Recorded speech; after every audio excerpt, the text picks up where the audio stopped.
حضرت علی رضی اللہ تعالی عنہ کے فرمان ہیں، جس نے تمہارے ساتھ برائی کی ہو اس کے ساتھ تم احسان کر کے اس کا بدلہ دے دو، کیونکہ احسان بد زبانوں کی زبان بند کر دیتا ہے۔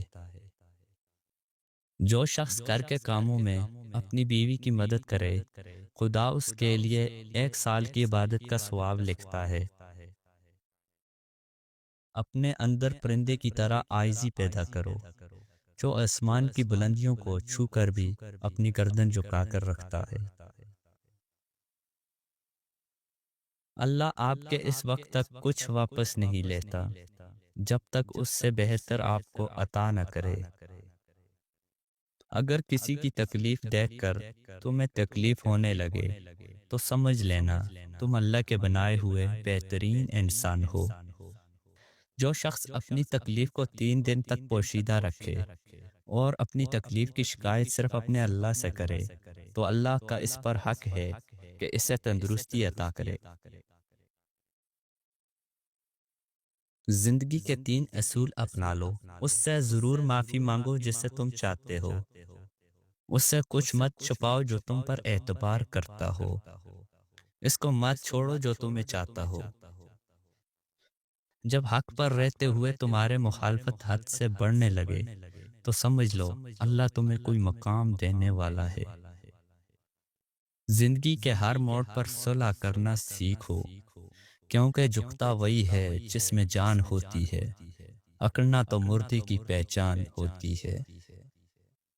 سب راستے بند ہو سکتے ہیں مگر رب کی رحمت کا راستہ کبھی بند نہیں ہو سکتا۔ محنت کا پھل اور مسئلہ کا حل رب دے گا، یہ مت سوچو کب دے گا، جب بھی دے گا بے حساب دے گا۔ جو نماز عشاء کے بعد سورہ ملک پڑھتا ہے، اللہ اس کی قبر کی سختی، موت کی تلخی اور جہنم کی گرمی سے محفوظ رکھتا ہے۔ آنسو کا ہر قطرہ دنیا کی ہر چیز سے زیادہ مہنگا ہے، لیکن کوئی اس کی قیمت اس وقت تک نہیں جان سکتا جب تک وہ اس کی اپنی آنکھ سے نہ نکلے۔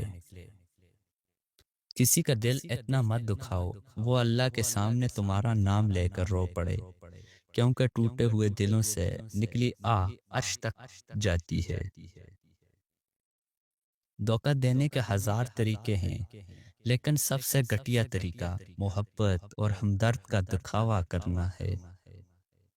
اگر زندگی کو ہمیشہ خوشیوں کے ساتھ گزارنا چاہتے ہو تو غمزدہ لوگوں کے غم سنا کرو، کبھی دکھی نہیں رہو گے۔